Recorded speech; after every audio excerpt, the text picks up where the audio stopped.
예, 광주 서구갑 조윤철 의원입니다. 후보자님, 네. 그 세간의 이번 KBS 사장 후보 추천 관련해서 이런 말이 돕니다. 조그마한 파우치가 대통령의 술친구 박민을 이겼다라는 조롱 섞인 말이 돌아요. 들어보셨습니까? 네. 예, 이런 이야기가 왜 나온다고 생각하십니까? 다수의 국민은 용산의 지령을 받은 행동대장 박민 사장이 박장범 후보자를 9시 뉴스의 앵커로 기용하기 전까지 박장범 후보자에 대해서 전혀 몰랐기 때문입니다. 왜냐하면 기자로 활동한 10년 남짓 동안 특별히 평가받을 만한 기사도 없었고 이후에는 앵커와 간부, 특파원, 이런 비서실장 등 이른바 꽃길만 걸었기 때문이라는 평입니다. 그랬던 후보자가 세간의 주목을 받고 용산의 낙점을 받아 이 자리에 설 수 있었던 결정적 계기는 지난 2월 대통령실을 가다 특별대담의 진행을 맡으면서였습니다. 당시에 주가 조작, 양평 고속도로 등 김건희 여사의 수많은 불법 의혹이 불거지면서 대통령의 지지율이 10%대로 추락하자 용산에서는 대담쇼를 기획했던 것입니다. 물론 과거에도 대통령이 국민을 대상으로 담화나 대담 나서는 경우가 있었습니다. 지난 19년 문재인 전 대통령도 KBS와 대통령에게 묻다라는 대담에 나선 바 있습니다. 하지만 박장범 후보자가 진행한 대통령실에 가다는 사뭇 달랐습니다.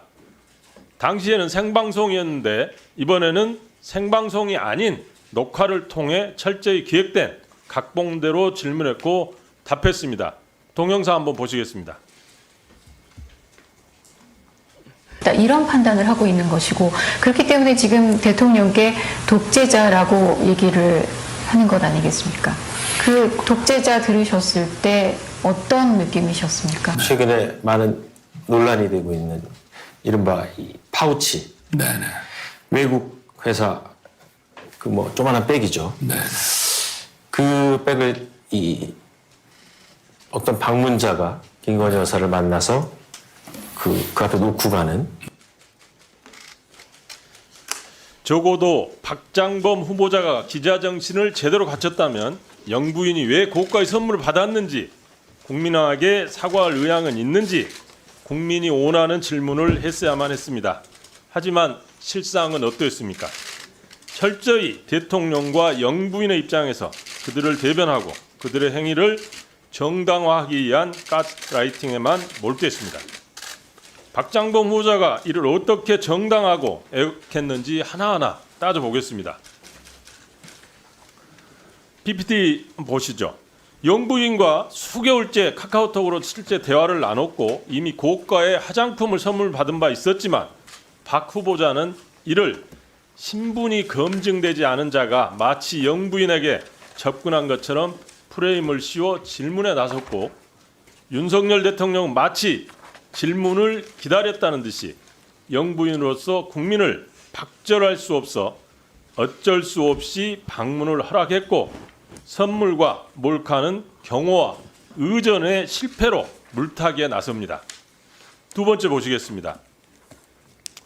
핵심은 많은 논란이 되고 있는 이른바 파우치, 애국회사의 뭐 조그마한 백이라며 크리스찬 디올의 300만 원 상당의 고가 명품백을 마치 동전 지갑 정도의 별것 아닌 패션 소품 정도로 평가절하를 시도합니다. 또한 최재형 목사는 김 여사에게 직접 디올백을 전달하기 일주일 전인 22년 9월 7일 카카오톡 디올백 포장 사진을 보냈고 이를 선물하겠다고 밝힙니다. 박 후보자는 사건의 경과를 잘 알고 있었지만 이를 방문자가 놓고 갔다는 식으로 김 여사가 마치 능동적으로 받은 것이 아니라 마치 방문객이 몰래 놓고 간 것처럼 애곡하여 국민을 호도합니다.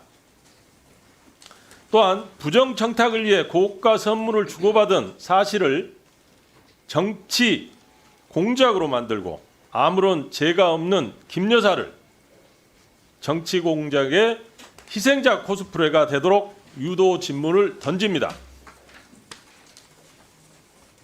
결국 대담을 통해서 박장범 후보자가 주장하고 싶었던 것은 국민을 박절할 수 없었던 영부인이 선친을 떠오르게 하는 민원인을 만났고 별거 아닌 조그마한 파우치를 놓고 갔다. 사실 이건 부부싸움거리도 안 될 해프닝인데 이를 정치 공세로 몰고 가려는 야당의 정치 공작에 죄 없는 영부인이 희생된 사건이었다. 였습니까? 이걸 연출하려고 하신 거죠? 아닙니다. 아닙니까? 네. 근데 앞에 계속 제가 말씀을 드렸습니다마는 말씀과는 다르게 전부 그런 프레임과 그런 연출이 의도가 되는 게 보입니다. 의원님은 그렇게 보실 수 있지만 네. 제작 의도는 전혀 그렇지 않았습니다. 그러니까 제작 의도와는 상관없이 실제로 국민들이 어떻게 느끼고 그거를 보는 시청자들이 느꼈냐가 중요하겠죠. 그 제작 의도에는 그렇게 안 썼을지는 모르지만 기획 안에는 안 썼을 수 있지만 마음속에 심중 쪽에 그런 식의 의도를 가지고 접근을 했다면 국민들은 그렇게 느낄 수밖에 없었을 겁니다. 네, 그런 의도를 가지고 접근하지 않았습니다. 후보자님, 너무나 저열하고 싸구려티가 나는 이번 대담쇼는 용산에서 기획하고 KBS 옷은 박 후보자가 연출한 작품이 맞다고 저는 생각합니다. 아닌가요? 저는 동의하지 않습니다. 사실 맞다면 후보자는 권력의 편에서 동의하지 않으시지만 그들의 입맛에 맞게 연출하는 재능 있는 연출자라고 봐야지 진행자라고 보기는 상당히 힘들어 보입니다. KBS 사장뿐만 아니라 장차 윤석열 정부에서 크게 성공해서 아마 장관까지 가지 않을까 싶습니다. 어떻게 생각하시나요? KBS 사장 임기 내에 네. 윤석열 정부가 끝나는 걸로 알고 있습니다. 아, 네. 제가 하나 좀 보여드리겠습니다.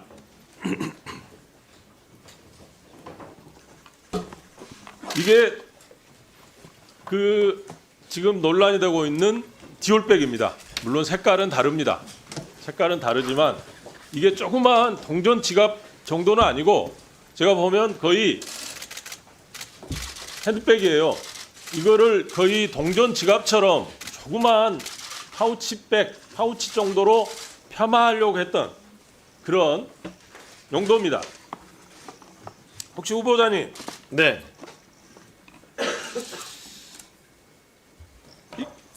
아마 이 정도는 아마 현 정부에서는 제가 안 된다고 생각하시는 것 같아요. 김건희 여사도 무혐의 처리를 하셨잖아요.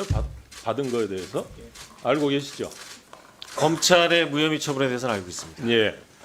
그래서 이 정도 받는 거는 아마 아무 죄가 안 된다라는 게 이제 현 정부의 판단인 것 같고 국민권익위원회에서도 홈페이지에 이 정도는 괜찮다라는 취지에 이미 홈페이지에 글을 올린 걸로 알고 있습니다. 혹시 우리 저 부인께서 이런 것을 받더라도 박절하게 부부싸움하거나 하시지는 않으시기를 바랍니다. 이상입니다. 자, 그러면 지금부터 잠시만 주목해 주시기 바랍니다. 제가 구독자분들을 위해서 선물 하나를 준비했는데요. 제가 항상 여러분들께 드리는 말씀이 있습니다. 뉴스만 평소에 잘 챙겨보셔도 돈이 되고 돈을 벌 수 있다라고 말씀을 드렸는데요. 여러분들은 여기 보시는 삼성전자 뉴스를 보고 어떤 생각이 드세요? 아니면 정치인들의 뉴스, 날씨 뉴스를 보고는 어떤 생각이 드시나요? 그냥 뉴스만 보고 끝내는지 아니면 이 뉴스를 어떻게 이용할 수 있는지 이 부분을 고민하고 계시는지를 되물어보고 싶습니다. 그 이유가 뭐냐 하면 제가 지난번에 여러분들께 뭐라고 말씀을 드렸었죠? 지금은 반도체 섹터를 눈여겨보셔야 한다고 말씀드렸습니다. 그리고 나서 이런 썸네일들 뉴스를 통해서 많이 보셨을 겁니다. 반도체 내용이 이슈가 됐을 때 부자들은 어떻게 생각한다? 반도체 관련주들은 뭐가 있는지, 어떤 종목이 가장 좋은지, 어디에 투자해야 돈이 몰리는지 자연스럽게 생각한다고 제가 말씀을 드렸죠. 그 이유가 뭐냐 하면 부자들이 봤을 때는 이슈가 곧 돈으로 이어지고 그 이슈가 나에게 돈을 벌어준다는 경험적 확신이 있기 때문에 부자들은 항상 이런 사회적 이슈를 관심 있게 챙겨본다고 제가 말씀을 드렸습니다. 이번에도 마찬가지인데요. 제가 지난번에 시청자분들과 함께하는 주식으로 수익 내기 이벤트를 진행했었죠. 당연히 100% 무료로 진행을 했었고요. 여기 보시면 아시겠지만 제가 지난번에도 구독이라고 보내주신 모든 시청자분들께 반도체 관련주 중에 가장 크게 급등할 딱 한 종목, 많은 종목도 아니라 한미반도체 한 종목을 여러분들께 추천드렸어요. 그러면서 여기 나와 있는 대로 정확히 얼마에 매수해야 하는지, 그리고 수익률이 어느 정도 나왔을 때 팔아야 하는지를, 이런 부분들까지 여러분들에게 정확히 알려드렸었는데 지금 실제로 어떻게 되었다? 오른쪽을 보시면 아시겠지만 제가 지난번 문자 발송으로 이 한미 반도체를 소개해드리고 나서 실제로 이렇게 5배 이상 어마무시한 상승이 나왔습니다. 100만 원만 투자를 했어도 무려 500만 원이 넘는 수익금이 생긴 거죠. 그래서 당시에도 굉장히 많은 분들이 제가 드린 이 한미 반도체로 수익을 내실 수가 있으셨을 텐데요. 다시 한번 축하드린다고 말씀을 드리겠고, 이번에도 마찬가지입니다. 앞으로도 2024년, 2025년 계속해서 기대해볼 섹터는 AI입니다. 그 중에서도 AI 반도체는 그 누구도 부정할 수 없는 미래성장 산업입니다. 그러면 우리가 어떻게 생각해 볼 수 있을까요? AI 반도체 종목 중에 앞으로 크게 대장 역할을 하면서 10배 이상 급등할 수 있는 텐베고 종목을 지금부터 열심히 추적해야 한다는 겁니다. 큰 돈을 투자하지 않더라도 월급의 일부분 아주 소액이라도 이 종목을 모아가야 수백 %의 수익률을 손에 쥘 수 있는 것이죠. 지금 여러분이 보고 계시는 이 유튜브 또한 AI 반도체와 아주 밀접한 연관이 있고, 반도체야말로 대한민국의 핵심 산업으로 앞으로 더더욱 시장은 성장할 수밖에 없습니다. 그렇기 때문에 제가 이번에도 뭘 보내드리고 있냐면, 지난번과 똑같이 구독이라는 문자를 보내주시면 제가 AI 반도체 관련주 중에 앞으로 대장주 역할을 하면서 주가가 가장 크게 급등할 한 종목을 여러분들께 문자 발송으로 종목명과 사고 파는 시점을 모두 알려드릴 건데요. 그 문자를 받고 여러분들이 주식으로 돈 버는 연습을 한번 해보셨으면 좋겠고요. 혹시라도 나는 주식을 하지 않는다 하시는 분들은 주변에 주식하시는 지인분들에게 말씀을 해주셔도 되고요. 아니면 연세가 있으셔서 투자가 어렵다 하시는 분들은 이 종목을 자녀분들에게 한번 사봐라, 이걸로 한번 수익을 내봐라, 이렇게 조언을 해주실 수도 있는 거겠죠. 그래서 지금 이 영상을 보시는 시청자분들 중에 나도 이번 종목이 좀 궁금하다 하시는 분들은요, 누구나 상관없이, 그리고 어느 시간대나 상관없이 부담 없이 010-2514-5930번으로 구독이라는 문자 보내주시면 제가 이번에도 똑같이 무료 추천 급등주 문자를 보내드리겠습니다. 이해되시겠죠? 제 번호 010-2514-5930번으로 구독이라는 문자 보내주시면 여러분들이 직접 이슈를 통해서 돈 버는 연습을 해보실 수가 있는 거고, 제가 돈을 받는 것도 아니고 투자를 대신해 드리는 것도 아니기 때문에 부담 없이 신청해 주시면 되는 겁니다. 그리고 수익이 나면 저는 다른 것은 하나도 바라지 않습니다.